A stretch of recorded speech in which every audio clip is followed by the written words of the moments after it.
Right now, as I'm speaking to you, millions of everyday investors across the US and UK and around the world are about to watch their life savings get absolutely decimated. And the most heartbreaking part is most of them have absolutely no idea what's coming.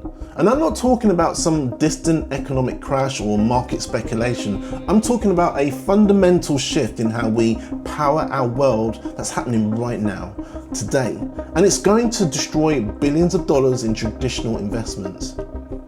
You see, these aren't Wall Street billionaires with diversified portfolios. These are teachers, the nurses, your neighbors, your parents, maybe even you, people who've worked their entire lives, put money into their pensions, bought shares in what they thought were safe, reliable companies like BP, Shell, Toyota, or even Chevron. But you know what, here's what they don't know. You see, 91% of new renewable energy projects are now cheaper than fossil fuels worldwide. You see, the cheapest electricity on almost the entire planet is solar and batteries. And while these mum and dad investors are sleeping soundly, thinking their oil and gas investments are secure, the entire foundation of the fossil fuel industry is crumbling beneath their feet. Hi guys, my name's Des and welcome to the Electric Oracle. I'm your host today and I'm going to show you exactly why this transition isn't some distant future event. It's happening right now, faster than anyone predicted, and if you're not prepared, it's going to cost you everything. So let me start with something that should be front page news everywhere, but somehow it isn't.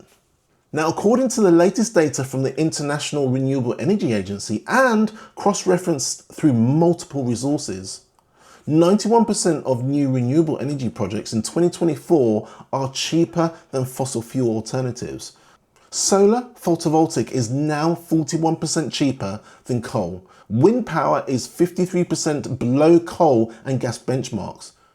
You know, this isn't some optimistic projection. This is happening right now. And look, here's a number that should terrify every oil investor. You see, 92% of all new electricity capacity added globally in 2024 was actually renewable. And that means only 8% was fossil fuels. So you see, solar and battery costs are falling 20 to 30% annually. And there's no sign of this trend actually slowing down. But let me break this down by region because the speed of this transition varies dramatically. You see, in China, which represents nearly 40% of the global auto market, renewables are already 40% cheaper than coal, and they're adding 70% of all new solar capacity globally. In Europe and the UK, renewables now provide 50% of electricity, with UK offshore wind costs down 60% since 2015. And even in the United States, where there's been political resistance, solar is 30% cheaper than gas. And the Inflation Reduction Act is accelerating toward a 60% renewable share by 2030. In Australia, where a lot of you are watching from, renewables represent 99% of new capacity additions, and solar rooftop adoption has reached 30% of homes. But here's the thing, coal still provides about 60% of the grid. And this is creating a perfect storm for investor losses. You see, the writing, I think the writing is on the wall, but the political system is artificially propping up a dying industry and giving investors false confidence that their fossil fuel investments are actually safe. But here's a question for you, and I want you to think carefully about this. If your government is spending nearly $15 billion of taxpayer money to keep an industry alive, doesn't that tell you that the industry is already dead? Let me know in the comments below, are fossil fuel subsidies proof of strength or desperation? So let me give you a concrete example of what this looks like in practice. You see, in California, they have something called the duck curve. Now look, during midday, solar power floods the grid with so much cheap electricity that prices actually go negative. And gas plants have to pay to dump their electricity because nobody wants it. And you know, this isn't theory, this is happening right now, every single day. And this pattern is spreading to every grid around the world as solar and battery adoption accelerates. Now, let me tell you about the people who are going to pay the price for this transition and why it's so tragic. You see, in the UK alone, pension funds have about £88 billion invested in fossil fuel companies. That's not billionaire hedge fund money. That's teachers' retirement funds, NHS workers' pensions, your nan's lifetime savings. And according to recent analysis, £15.2 billion of that is at risk of becoming completely worthless by 2040. And you know what? The main problem is most of these funds engage in what experts call short-term benchmark hugging. They're so focused on the quarterly performance that they're deterring divestment from fossil fuels, even when it's clearly the smart long-term move. But here's what makes this even more heartbreaking. You see, globally, pension funds manage about $46 trillion in assets. Conservative estimates suggest about 5 or 10% of that is in fossil fuels. If the International Energy Agency's net zero scenario plays out, stranded assets could reach $1 to $4 trillion by 2030. And that's up to $4 trillion of working people's retirement money that could simply evaporate. Now let me show you a real-world comparison that illustrates this perfectly. UK pension funds, £88 billion of fossil fuel exposure, $15.2 billion at risk by 2040. The example is the USS pension, down 8% year to date. In the US, over $5 trillion of exposure, $1 trillion plus at risk. Look at the Australian example. Future Super, which divested from fossil fuels early, is up 12% year to date. And meanwhile, traditional pension funds with heavy fossil fuel exposure are struggling.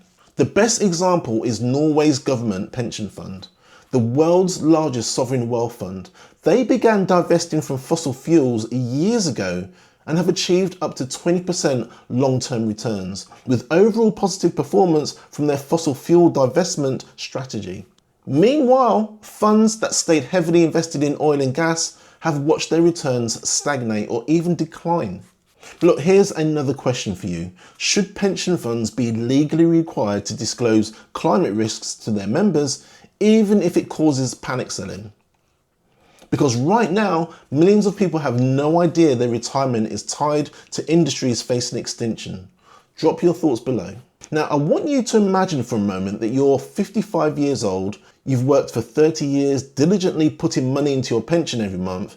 You've been told by your financial advisor that the blue chip oil companies are safe, stable investments, and you're planning to retire in about 10 years' time. But what you don't know is that the industry supporting your retirement is about to go through the same disruption that destroyed Kodak, Blockbuster, and Nokia.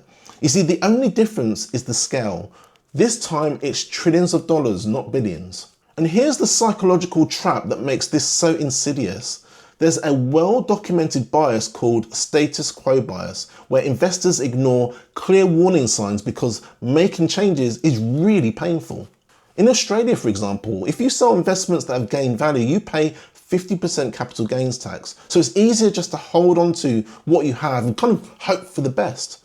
And the crazy thing is, we're more likely to believe something that makes it easy for us to do nothing than we are to believe something that requires us to make big, expensive changes. And sometimes getting off your backside really takes a good kick, but sometimes that kick just isn't hard enough until it's too late. Now let me show you the unstoppable force that's driving this investment catastrophe, the electric vehicle revolution. You see, in 2024, global EV sales reached 17 million vehicles, with over 20 million projected for 2025. And that represents more than 25% of the entire global car market. But here's what most people don't understand. This isn't growing linearly. This is exponential growth, and we're hitting the steep part of that curve right now. So let me focus on China for a minute, because this is where the future is being written. You see, China sold 33 million cars last year. That's 36 to 37% of the entire global auto industry. And in China right now, 53% of all cars sold are plug-in vehicles, with 35% being fully electric. China is likely to hit 100% electric vehicle sales by 2030. So let me repeat that. The largest market in the world will be 100% electric in just 6 years. Europe isn't far behind, and they've legally mandated a ban on internal combustion engines by 2035. And EV sales are actually growing much faster than anyone predicted. We're seeing 22% market share in 2025, and that's accelerating toward 80% by 2030. And here's where I want to challenge some of your thinking. Do you believe the United States' slower EV adoption means the global transition will fail? Or does it mean American investors will lose more money by being late to the party? Because I see a lot of comments from Americans saying EVs are dead while the rest of the world races ahead. What's your take? So let me put this into perspective with a historical comparison. Remember when smartphones came out? For the first few years, many people said, I don't need internet on my phone, or physical keyboards are better. But once the technology reached a tipping point, the transition was lightning fast. You see, what happened is Nokia went from world's largest phone company to irrelevant in about 3 years. Blackberry collapsed almost overnight. And the same thing is about to happen to internal combustion engines. And here's what's driving this incredible speed. The price war in China. Sure, it's causing headaches for companies selling at a loss, but it's also driving the fastest innovation we've ever seen in the automotive industry. Now look, what's happening is traditional car companies take 6 years to develop a new model. Chinese EV companies are doing it in about 6 months. And when you get that kind of acceleration in development, you get exponentially better vehicles at exponentially lower prices.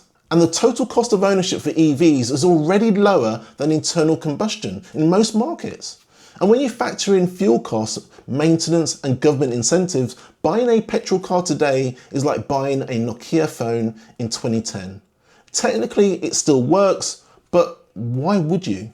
And here's the number that should terrify oil investors. EVs displaced 1.3 million barrels of oil per day in 2024, and by 2030, the International Energy Agency projects this will reach about 5 million barrels a day, and that's just from passenger vehicles. But it's not stopping at cars. The electric boat market is projected to grow from $7.68 billion to $20.85 billion by 2035. Electric aircraft like Joby's eVTOL are getting certified for commercial operation, and even shipping is beginning to electrify for short and medium routes. So look, the crazy thing is every single transport sector is moving away from fossil fuels simultaneously, and this isn't one disruption, it's dozens of disruptions happening in parallel, all targeting oil demand. Now let me address something that I see constantly in the comments and on social media. What about hydrogen? Surely hydrogen is the real future, not batteries. And look, here's the real facts. Hydrogen costs about $37 per kilogram right now. Just a couple of years ago, it was about $12 per kilogram. So the cost is going up, it's not going down. And the efficiency of hydrogen vehicles is about 30% compared to about 70 to 90% for EVs. Global hydrogen fuel cell vehicle sales in 2024 was less than 50,000. EV sales, 17 million. The market has spoken and it's not even close. Now, major manufacturers are quietly abandoning hydrogen. Bosch, for example, paused their $200 million hydrogen plant in 2025. Toyota's Myro sales are down about 50%, and General Motors just closed their hydrogen factory. When companies say they're pausing production, that's corporate speak for we're shutting this down, but don't want to admit we wasted billions of dollars. But here's what's really insidious. There's a massive misinformation campaign happening, particularly in the United States and the UK. And I see posts on social media with hundreds of people saying things like, EVs are dead, I told you hydrogen was the winner. This is climate denial rebranded, and the fossil fuel industry has spent decades perfecting the art of creating doubt about scientific consensus. They did it with tobacco, they did it with climate change, and now they're doing it with the energy transition. Look, here's my final question to you. Do you think the media's constant EV demand is plummeting stories are genuine journalism, or are they part of a coordinated effort to protect fossil fuel investments? Because when I look at the actual sales data, I see 25% growth globally. It doesn't match the narrative at all. And you know what? The disconnect is staggering. Media headlines say EV demand plummeting while actual sales are up 25% globally. It's like reporting that smartphone sales are collapsing while Apple posts record quarters. And you know what? This misinformation is costing investors money. And if you believe the headlines instead of the data, you'll make the wrong investment decisions. So let me now connect all of the dots and show you exactly what's coming for oil company investments. You see, the International Energy Agency's World Energy Outlook 2024 projects that oil demand will peak before 2030 at 102 million barrels per day under their stated policy scenario. And under their net zero scenario, oil demand falls to just 24 million barrels per day by 2050. That's a 75% reduction in oil demand over 25 years. And you know what, even more telling, China's largest oil company, which is state-owned and the second largest oil company in the world, by the way, has predicted that oil demand will peak around 2025, then decline by approximately 1 to 5% per year as the energy transition accelerates. When oil companies themselves are predicting the collapse of oil demand, you know that the transition is real. Let's look at what this means for specific companies. You see, BP and Shell are down 10 to 15% year to date. Meanwhile, Tesla's market capitalization is approximately 800 billion compared to ExxonMobil's 500 billion.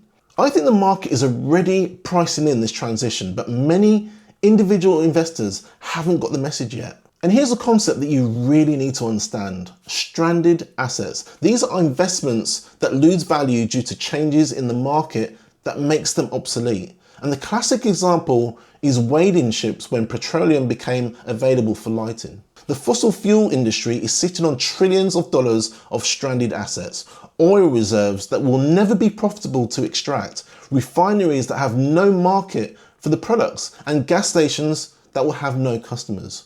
We can see this happening already in the coal industry, and coal demand is expected to plateau and peak within the next 1 to 2 years, with many coal companies that were worth billions now bankrupt or trading for pennies.